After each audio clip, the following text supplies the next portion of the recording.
going to ask you to please take your seats so that we can start. I know traffic is challenging, but for the sake of everybody who got here on time, I want to begin and welcome you to the Sister Cities annual meeting.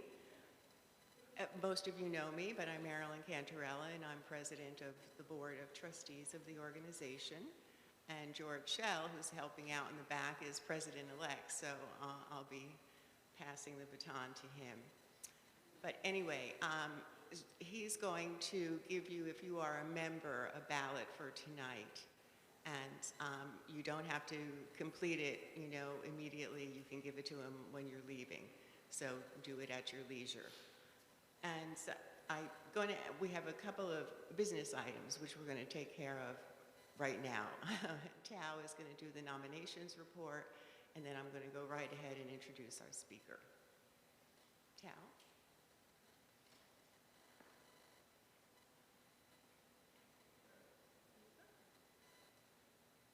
Good evening, everyone.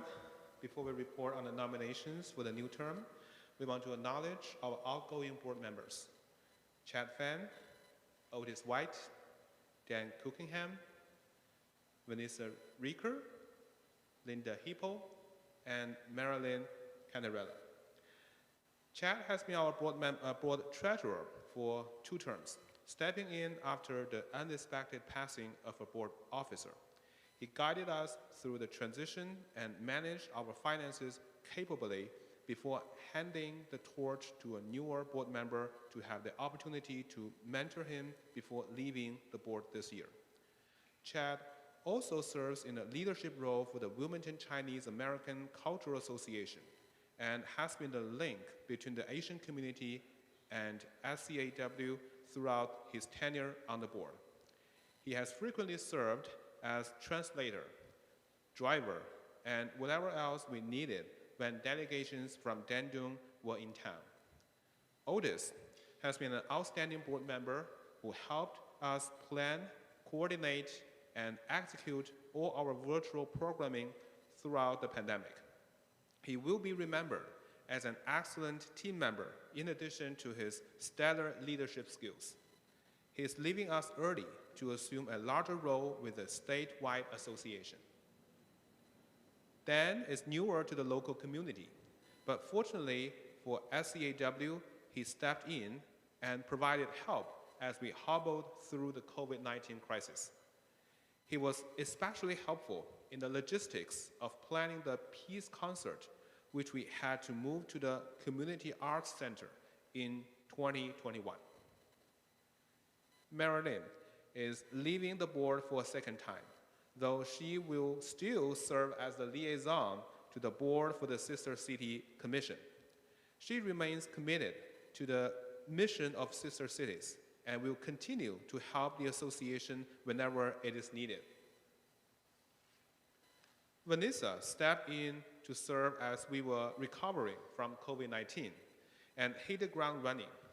She assisted with the reception for UNCW Fulbright Scholars and later led the effort to promote our small restaurants specializing in international cuisine. Linda helped us out by filling an uninspired term despite being new to the Wilmington community. She partnered with Vanessa on the Small Restaurants Initiative. Due to recent urgent family matters, Linda will step aside temporarily, but we hope to have her back in the not-too-distant future. We wish our outgoing board members well and hope to keep them engaged as association members in the years ahead. The nominations for the class of 2027 include Grace North and Amanda Irwin.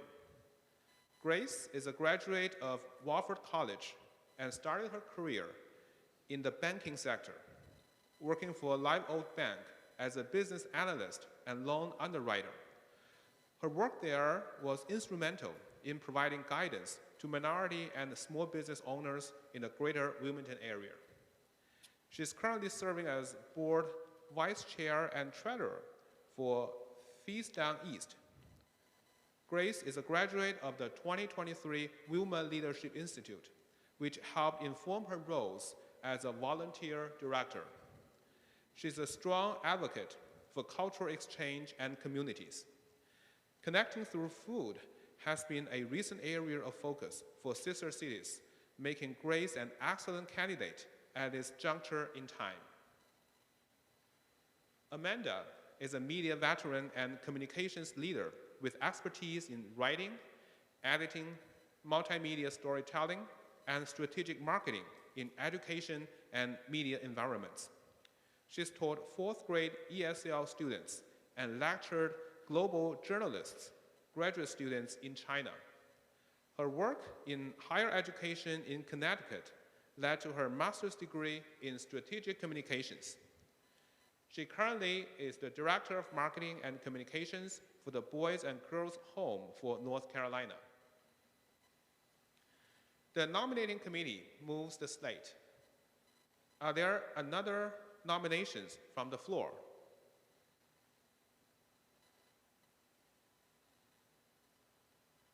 No? If so, please indicate. If so, please indicate by raising your hand.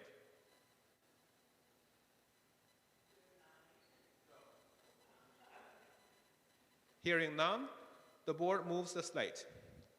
If you're a current member, please cast your vote on the form provided when you arrived, which also includes several amendments to the bylaws approved by the board to reflect changes brought about by the challenges we faced during the recent pandemic, such as lack of in-person meetings and difficulties with remote working tools and technologies. George will collect your ballots at the end of the program. Grace and Amanda, if I may ask you to stand and remain standing.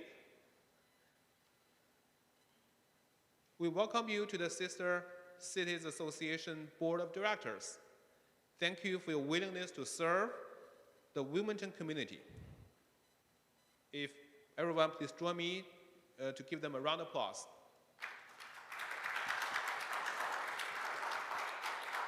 Thank you. You may be seated. That concludes the nominating committee report. Thank you.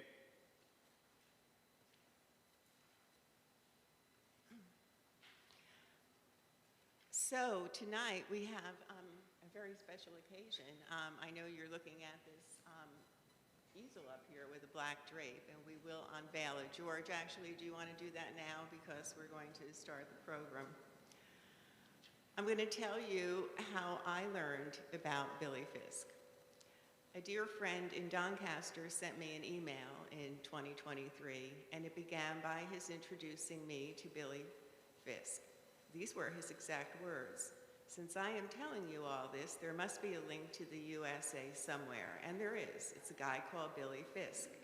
Billy, please Google him, was a fascinating young man who saw what was happening in 1930s Europe and decided to come and help us deal with the all-conquering Nazis.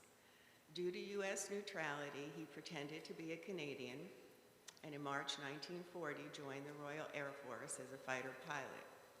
Sadly, in August 1940, he was killed in the Battle of Britain.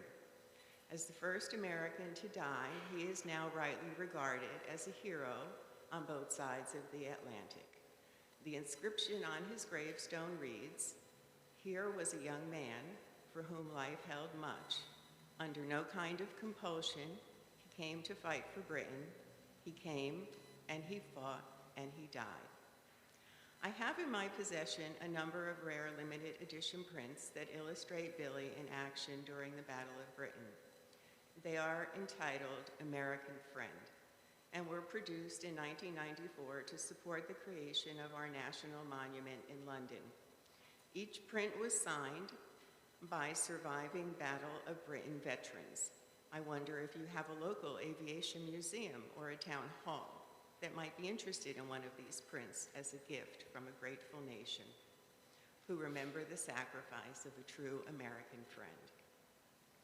This idea came to me as we held a 2-minute silence across the country at 11 a.m. this morning, the significance being the day and time of the signing of the armistice in World War I. The 11th hour, on the 11th day of the 11th month in 1918. Since victory in both World War I and World War II could not have been achieved without the help of the USA, I hope that you will think this is an appropriate thing to do. So that's how I learned about Billy Fisk. And tonight you will hear from Kevin Billings, president of the Billy Fisk Foundation, about this extraordinary individual honored on 2 continents. The Sheffield Aircraft Museum is actually holding a special dedication to Billy Fisk at a ceremony this May, if anyone would care to go across the pond this spring for some sightseeing. So I want to thank Howard and the Sheffield Aircraft Museum for presenting Wilmington with this special remembrance of Billy Fisk and remembering all those who sacrificed their lives in what became the deadliest international conflict the world had experienced. 41 U.S. ships were named for North Carolina-related people and places, including the famed USS North Carolina, which is now docked in Wilmington. So Kevin, who is our special guest speaker tonight, is president of the Billy Fisk Foundation and has been instrumental in the foundation's creation. He was appointed by President George W. Bush to serve as an Assistant Secretary of the United States Air Force, where his responsibilities included the worldwide management and direction of the Air Force's $38 billion installations, logistics, environment, and energy programs. In 2017, Kevin was appointed as an honorary group captain in the Royal Air Force and one of 2 American members of the 601 County of London Squadron Royal Auxiliary Air Force. More recently, he was awarded the OBE, which stands for Order of the British Empire, an honor that was established by George V in 1971 as a way of marking civilian achievement. He also serves as a senior visiting fellow at the Mitchell Institute for Aerospace Studies in Washington. Now I will turn the program over to Kevin. You will be able to ask him direct questions at the end of his presentation, so please be patient and hold your thoughts. The photograph is on display on the easel, and you can view it up close before you leave council chambers tonight. Kevin.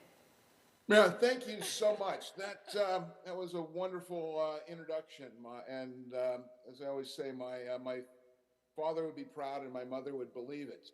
I think I was just in London last weekend. Our squadron, 601 Squadron, which was Billy Fisk's squadron, was having our annual mess dinner, and I was actually asked to be the speaker, which because they couldn't find anybody better. But besides that, while we were there, one of the things I talked about was how I became familiar with Billy Fisk. And in my my very first trip, I was first the deputy assistant secretary before I was the assistant secretary. But on my very first trip over, I got a binder full of all my meeting notes and the things I was supposed to, be up on. And there was a section on the relationship between Great Britain and the United States and our 2 air forces. And there was a vignette about Billy Fisk. And it just captured my imagination to no end. And it stuck with me.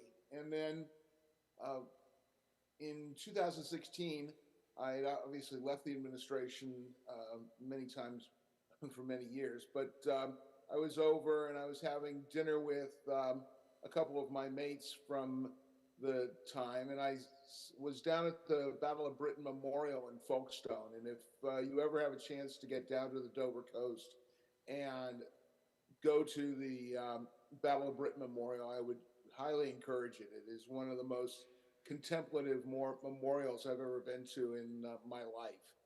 And I was down there, and we came back up, and I was having dinner that night with some friends, and we started talking about Billy Fisk. And we had this idea that perhaps there should be a statue of Billy Fisk at the new embassy they were building in London in Nine Elms. And I'll make this story really short because my wife gets really tired of hearing about it, and she always tells me it's got to be shorter. But basically, we came up with the idea, went to the embassy in 2016 and met with Ambassador Barzin, and he liked the idea, but he said it was going to be a really hard process because the Bureau of Overseas Buildings was he described it as the Olympic champions of no. But 6 years later, 7 years later almost now, we have overcome that, and we will be having a statue of Billy Fisk at the embassy. We're going to be dedicating it on 4 June, which is Billy's birthday. And I will, and I hopefully I can get the names of some folks, and we can have the folks from Doncaster and the Sheffield Air Museum and a number of folks there at the embassy as we unveil the statue, because he really was an amazing human being who did so much in his 29 years, and I'm going to talk about that today. And I'm going to share my screen now, and hopefully, let's see. There we go.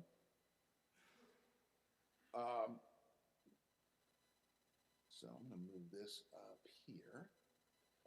So the theme of my talk tonight is going to be about Billy Fisk and him being really a throwback for the times we live in today. He was born in Chicago on June 4th, 1911. His father was a wealthy banker, and he moved to New York, spent his summers in London and in England and in France, and his winters often in St. Moritz, Switzerland. As he grew up, he learned to ski and became a bobsled aficionado when he was very young. And at the and I'm skipping ahead because I wanted to talk a little bit about I'm going to go back here. He became a bobsled aficionado and then went on. But before we get to that, let me talk about the special relationship a little bit. And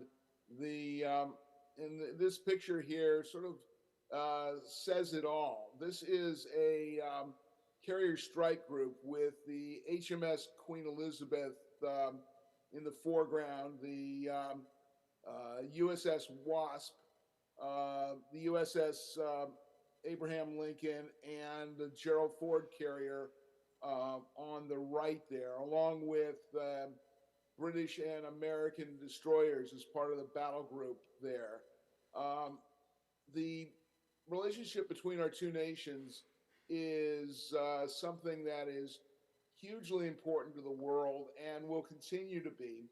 And what Billy Fisk represents, and why we created a Billy Fisk Foundation, was because the things that the Sister Cities program and what you're doing with Doncaster are the fundamentals that sustain the special relationship. It is the personal friendships between you and the individuals you've met in Doncaster that underpin the relationships that Franklin Roosevelt and Winston Churchill and Reagan and Thatcher and Major and Bush, they all had, and is all underpinned by the friendships that we have as individuals. And when we came together to, not only to put the statue together, but to create an ongoing legacy for Billy Fisk, it was about celebrating those individual relationships. So, as I was saying, Billy Fisk was a bobsled aficionado. Here he is at the 1928 Olympics. That's him in the front of, at the time, what was a 5-man bobsled. It was the only time that the Olympics had 5-man bobsleds. And he's there, and he's 16 years old. And one of the great things about the this is that the USA did not have a bobsleigh team before they got to St. Moritz, and that is actually Billy's bobsled. And he, said, "I will captain the bobsled team," and he went down. They had 3 runs. It was the ice was melting and the snow was melting pretty significantly, but he was able to drive the team to victory in the bobsled in 1928, and he was the youngest gold medalist in the Olympics. Excuse me, until 1992. So from 1928 to 1992, he held the record for being the youngest gold medalist in the Olympics. In the interim years between then, he went to Trinity Hall College. I got something in my throat. Apologize for that. In Cambridge, and he also, speed on the snow wasn't the only thing that he was into. He was very much into speed in cars. The picture there is of his Bentley that has a big, if you can see in the front of it, has a big blower there. It was one of the fastest cars in the world at the time. And when he was 19 years old, he came in second in the 24 Hours of Le Mans race while he was still in college. One of the things, just to digress a little bit, the Billy Fish Foundation is working with Trinity Hall at Cambridge to sponsor a scholarship in 2028 to celebrate the centenary of Billy Fisk graduating from Trinity Hall. And here he is in the 1932 Olympics in Lake Placid, Michigan. And that's Billy Fisk there carrying the flag for the United States as a member of the Olympic bobsleigh team. And this year in 1932, it was a 4-man bobsleigh, and they won the Olympic championship there. And it's pretty remarkable that he did that. And then moving forward, just go there. He refused to participate in the 1936 Olympic Games in Garmisch-Partenkirchen in Germany because he refused to be part of Hitler's propaganda machine in Germany. So instead of going to Germany, he ended up in the first part of the winter going to St. Moritz, where he was also a Cresta champion. The St. Moritz Tobogganing Club is a organization that's been around since 1876, where a group of British went to St. Moritz for the alpine air and the healing properties, and they carved the first tobogganing course in St. Moritz, going down to a town in Celerina. It's about a kilometer and a half down the hill. And the Cresta Run is the predecessor to the modern bobsled and skeleton that is done. But the difference between the Cresta Run and the bobsleigh or the skeleton is that those are done on closed courses. So if you go around a curve too fast, you may topple over, but you're not going to come out of the course. On the Cresta Run, all of the curves are open curves. So if you go around a curve too fast, you will come out. And I've done the Cresta Run a couple of times. I came out, and I've come out a number of times at the shuttlecock curve. One of the things that I don't know if it's a legend or true, but when you talk to folks at the St. Moritz Tobogganing Club, The only person who has never come out at shuttlecock is Billy Fisk. And that time, I think you can see up there in 1938 and 1936, he won the Grand National there, and it wasn't until 1959 that somebody beat his time. Pretty amazing feat for anyone. But also in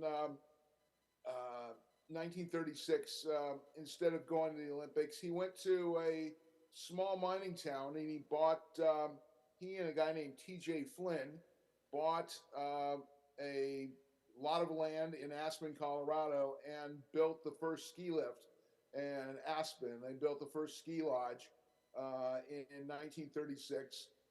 When the war broke out, unfortunately, they needed the metal from the poles and the things for the war effort. And as we all know, Billy didn't live to see his dream of Aspen becoming the San Moritz of the United States. But that was his idea, and like I say, he built the first ski lift in San Moritz, not in San Moritz, but in Aspen, to make it like San Moritz, which is again, you're thinking about a guy who is 26 years old and making all of this happen. And as Marilyn said, and I don't need to go through this, but when the war broke out, he had, like I say, he'd gone to Trinity Hall. He had many friends who were in the UK, and the words here on the slide, and I'll read them for you, was a letter that he wrote to his sister before he went to go to England and become, with a forged Canadian passport and the like. He said, "The Brits have been damn good to me in good times, so naturally I feel I ought to try to help out if I can. And there's absolutely no heroics in my motives. I'm probably twice as scared as the next man, but if anything happens to me, at least I'll feel I've done the right thing in spite of the worry to my family, which I certainly couldn't feel if I was to sit in New York making dough." That is that's quite a sentiment, in 1939, but also anytime today, and it's something I think that it would be great if more of our sons and daughters would aspire to that. He went to flying school, and these are some great pictures of him in flying school. But he went to flying school, and then when he graduated, he became part of 601 Squadron. He was a very good friend with Max Aikens, who was the son of Lord Beaverbrook. And as part of the story, and this is setting up the Billy Fisk Foundation, we arranged a meeting with Ambassador Matt Barzin, and my friend who I'd gone out with for dinner that night in early 2016, asked me right before the meeting, a couple of weeks, if we could invite Lord Beaverbrook to come with us, who was the grandson of Lord Beaverbrook. And Maxwell brought with him the 3-page handwritten letter that Billy Fisk wrote to his father, Max Aikens, requesting to join 601 Squadron after he'd finished flight school. It was a fabulous letter. It talked about the importance of what he was doing, and how much he wanted to be part of Aiken's squadron, because they had been friends at White's Club before that. And it's just and 601 Squadron has to a certain extent, a notorious history. It was founded in 1925 by Ned Grosvenor, who was the second son of the Lord of Westminster. And Grosvenor formed the squadron.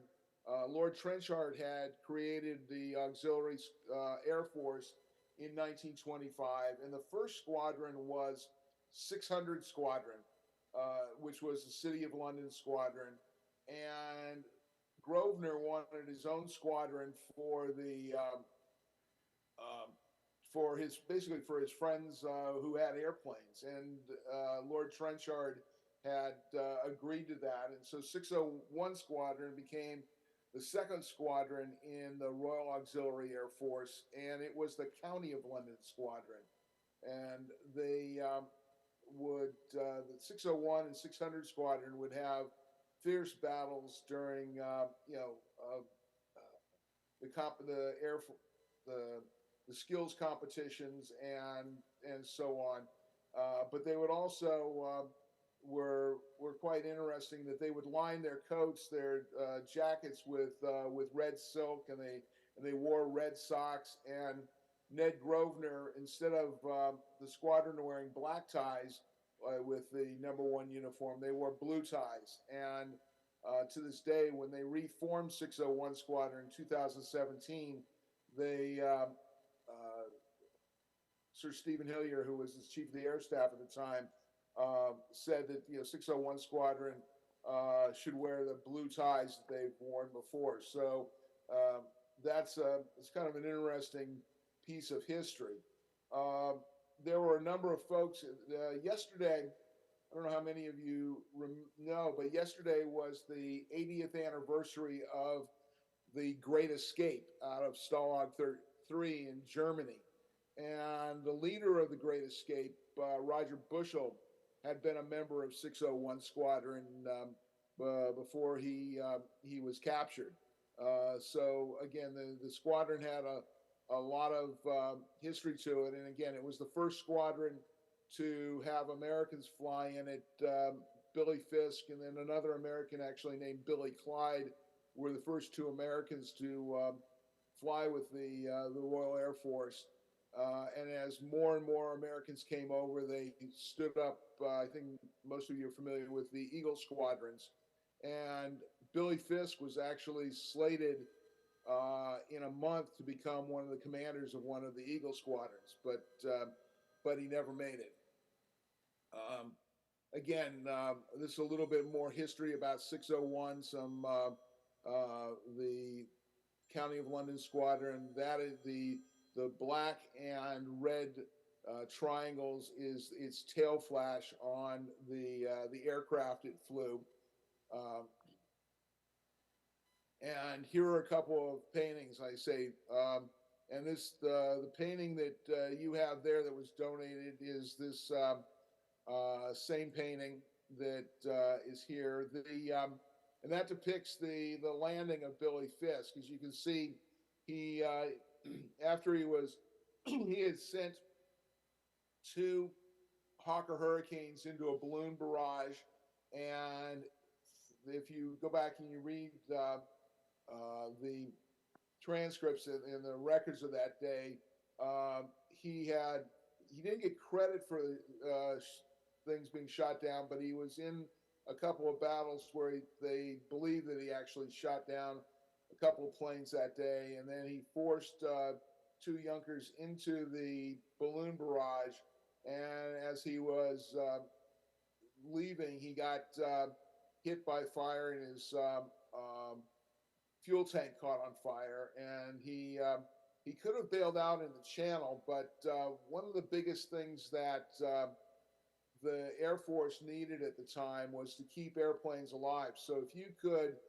land your airplane in any condition, they would usually be able to get it up and running within 4 days. So Billy Fisk landed his airplane with his wheels up at Tangmere. He was pulled out of the aircraft and was taken to the hospital. Folks had gone in to see him, thought he was in pretty good shape, but then he died that night of his wounds. But his airplane was back in the fight in 10 days. The picture up on the left is a painting that was commissioned by the Billy Fisk Foundation that depicts Billy Fisk in the foreground flying a mission on uh, 10, 10 July 1940 with his friend Max Akins, who's in the plane, the smaller plane down to the left. And you can tell that's Max Akins, who was the officer commanding of 601 Squadron. It's his plane because he had a red nose on it in front of his propeller. And that those were a couple of Hawker Hurricanes that were from there. Again, Billy Fisk was, unfortunately died, but he had a hero's funeral at the Box Grove Priory down near Tangmere. Uh, as he said, his squadron leader, Archibald Hopes, said he was unquestionably the best pilot I have ever known. It was unbelievable how good he was. He picked it up so fast. It wasn't true. He'd flown a bit before, but he was a natural fighter pilot. He was so terribly nice and extraordinarily modest. He fit into the squadron really well. Um, it it is really a tragedy, what happened. And when you think about, all the things, all the potential a young man like that had, and all of the young men who gave their lives in the Battle of Britain and in these wars were truly amazing. Here are a couple of pictures. This is a stained glass window that is in the Box Grove Priory, and there is his gravesite there. Um, and then a year later, in 1941, on July 4th, there was a dedication to this plaque in the crypt at St. Paul's Cathedral. If you've ever been to St. Paul's and been down in the crypt, that's where Nelson is buried. And this plaque is on the wall within 20 feet of where one of the greatest heroes of the British Empire is laid to rest. And there's this plaque to Billy Fisk that says, to Pilot Officer William Meade Lindsay Fisk III, the Royal Air Force, an American citizen who died that England might live. And the wings from his uniform are in a frame right below that. In 1942, his friends had a trophy made. This is a sterling silver trophy made in honor of Billy Fisk, and it was given to the USA Olympic bobsled team at the time, and now it's part of the USA Bobsled and Skeleton. It's owned by them, and it is given to the #1 bobsled team in America every year when they have their tryouts and they do that. The Billy Fisk Trophy is given to the best bobsled team in the USA. And as I said, we had this crazy idea to get a statue at the embassy. And in January last year, we got the official okay from the State Department that they would accept the statue. It sort of went round and round, but the new curator, the art curator at the embassy, agreed to it. It'll be up on the 7th floor. There's in the hallway that goes to the U.S. Defense Cooperation offices on the 7th floor, and Billy Fisk will be right outside those offices. So we're in the process of finalizing the statue. The artist is a woman named Jenna Gehring, who has done lots of sculptures of folks, and this is a picture of the sculpture she did with a guy named Jay Winkle, who was one of the heroes of World War II, as British fighter pilot and bomber pilot, who and this is what, what our work's going to look like. And there we are. We're the Billy Fisk Foundation. Again, is an ongoing enterprise that we're looking to uh, build. We've got the statue going, but we're also creating a Billy Fisk Award, which will be given to one RAF officer and one U.S. Air Force officer for outstanding leadership. And again, we are in the process of putting together a scholarship for an American to study at Trinity Hall. And the foundation is also looking for ideas to, work. And I love the Sister Cities idea. I would love to have, if there's going to be a trip with the folks from Doncaster to Wilmington or vice versa, we would love to participate in that and help fund something along those lines. So that's sort of the story of Billy Fisk. I can go on and on, but he is a hero of mine, and I wish I could be there in person to tell you about it. But with that, I'm just going to turn it over, and if there's anything, just to answer questions. So thank you for your patience, and Thank you, Kevin. I want to open it up to questions from folks in the audience, but before we do, Councilwoman Celeste Andrews is here, and so I would like to have her address you for just a moment. And thank you for your presentation and for elaborating on Billy's story.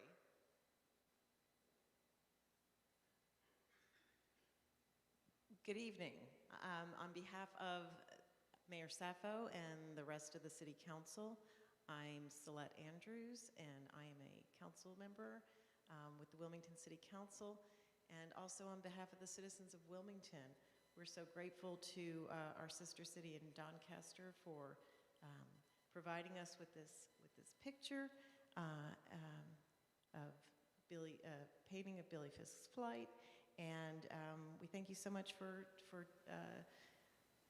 illustrating this and bringing Billy Fisk to life for us here in Wilmington. And thanks very much for a wonderful presentation. Thank you. One of the things that I just it's fascinating to have to be over in the UK and to talk about Billy Fisk and to talk about Billy Fisk. Apologize for the dogs in the background, but it's because he is far better known in the UK than he is in America. And I had coffee on Thursday with a guy named James Sundley, who is the president of the Sam Moritz Tobogganing Club. And they are in love with Billy Fisk in terms of the things that he meant to them, in terms of not only the Tobogganing Club, but the fact that he would come to Great Britain in their real hour of need and give his life.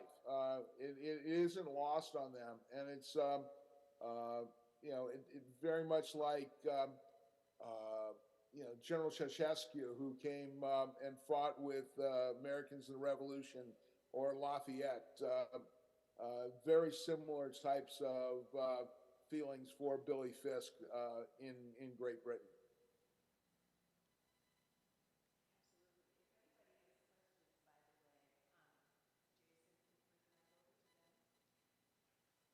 Over. And I wanted to mention I'm a former Air Force officer myself. So thank you. Oh, wonderful. Thank you.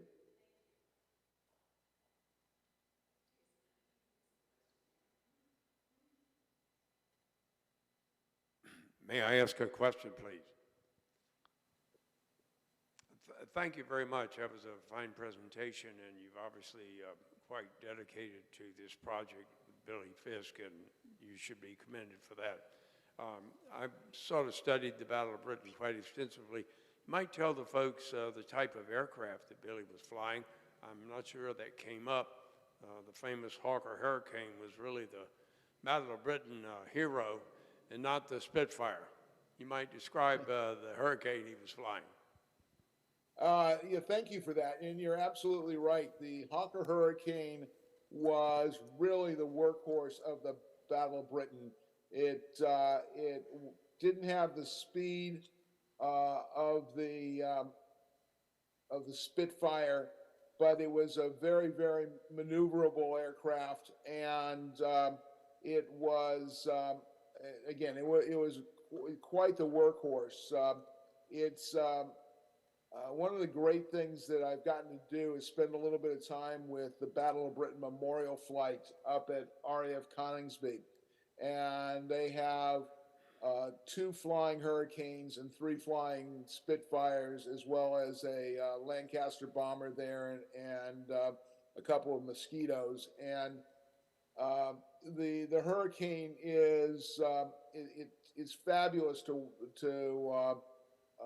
watch fly. It doesn't have the iconic sound or the again the sort of everything that went with the Spitfire, but it was in the Battle of Britain.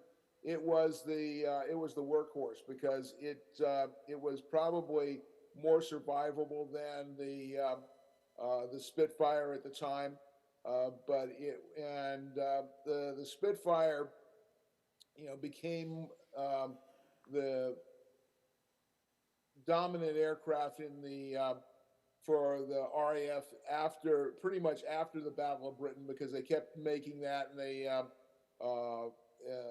it was interesting. They went through the Spitfire went through 27 marks and 72 modifications from 1942 until the end of the war, so they could stay ahead of the curve. And then it's interesting today when you think that that's an upgrade every 10 days to the most important fighting machine in the RAF, and it takes 3 months to get a software upgrade to an F-35 right now. So they were working very hard on that. So thank you for that question.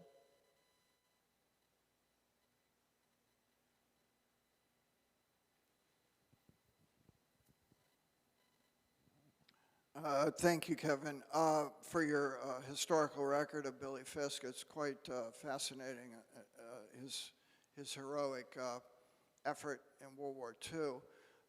My father was a graduate of Embry-Riddle. Well, he was a student at Embry-Riddle Aeronautical in Miami in 1939 and 1940. And by 1940, he was up in Pensacola Naval Air Station, left Riddle and enrolled as a Marine pilot. Their job at Naval Air Station in Pensacola was to train British pilots for the war. Mm-hmm. And I thought from his letters, I know that it might be interesting to you. I'm sure you probably know this, but there were actually English pilots who died in training at Pensacola Naval Air Station. It's not in battle, but it was the same year that an American dies in the Battle of Britain. And then yeah, actually, thank you for that, because and every year there are right now I think 17 or 18 Americans who died, who were RAF officers who died in America in Pensacola or training, who are buried at Arlington National Cemetery. And on Remembrance Sunday every year, the British Defense Staff and will go up, as well as other exchange officers and myself will go to Arlington, and we will lay poppies and flags in a wreath at their graves in Arlington National Cemetery. So thank you for that. Yes. The second correspondence that kind of relates is that I have from him is from a aeronautical engineer who was with Rolls-Royce, and apparently Rolls-Royce had where it was the first company to introduce a jet engine. It was, I don't know if you know, they said, I looked it up right before while you were speaking, but in 1944 they had the Rolls-Royce Nene. I don't know if I'm pronouncing that right. Followed up by the Avon, because they named all their engines after English rivers, right? And I don't know how much the Rolls-Royce company, did they introduce the jet engine into battle, or was it post-World War II? Do you know that? The jet engine, I don't know the answer to that, but I do know that 601 Squadron flew one of the first jet that the RAF flew. I mean, it was one of the other squadrons, the Meteor, which actually there's a Meteor in the RAF Museum at Hendon that is in the 601 colors. So that is really all I know. So I can't answer that, but I will look that up. Thank you.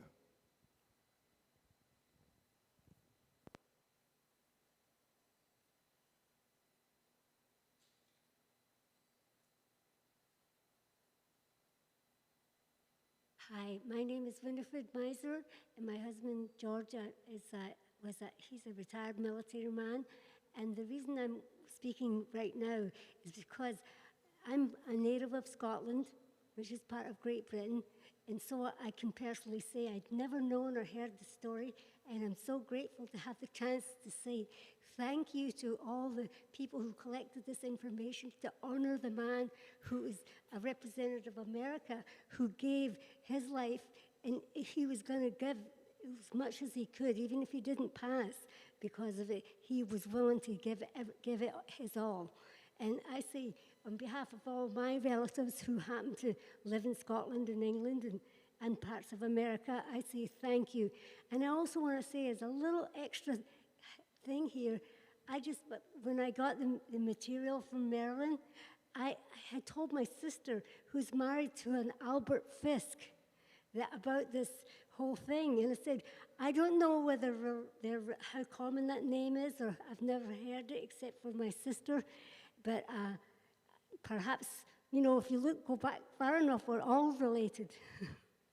Then thank you again for all the words that you were able to share with us today and all the information and photographs and everything. I really appreciated it. Thank you. And I'd like to say one more thing to the audience here, everybody. I do sometimes take pictures for Maryland and for other reasons. So what I'd like to do is, everybody is here, if you could get together in one kind of a group, I would like to take a picture of you all just together in celebration of this opportunity we had today. If you don't want to be photographed, that's okay. You don't have to come, but it'd be nice to have you all. Thank you. I think we Yes. can take a picture by That would be great. Yes. when we're done. So, Yes. Oh, after you're done, absolutely. Yes, I intentionally meant that. Thank you. Let me give you this back. Before I find something else to say. So I think if there aren't any more questions, Kevin, I do hope you and Howard Johnson and Don Pastor will connect. I did go to the Aircraft Museum in Sheffield, and I walked through and saw every plane that had been preserved, and it was quite amazing. I'm looking forward to actually getting to Sheffield and seeing the museum. That would be great. And I will follow up with Mr. Johnson as well. I haven't gotten anything from him yet, but I will follow up when I get it. Thank you. Wonderful, wonderful. But it just is a reminder that the City of Wilmington and its international partnerships really means so much more than what it might seem on the surface. So it's about these relationships. I read to you an excerpt from an email I received from Howard on that day. That was pretty powerful. I mean, I woke up in the morning, it was 4 hours later there, but I read that and I really paused. So these relationships do matter, and I know that, Kevin, you've been recognized for the work that you've done with your relationships between the UK and the US, and I congratulate you for that too, to be that bridge. Thank you. that bridge. So are there any more questions from the audience for Kevin? No, then we thank you. We thank you, Kevin. We'll be in touch. And, All right, have a great rest of your evening, and thank you so much for inviting me. It meant a lot to me. Thank you. Thank you. Bye. Bye.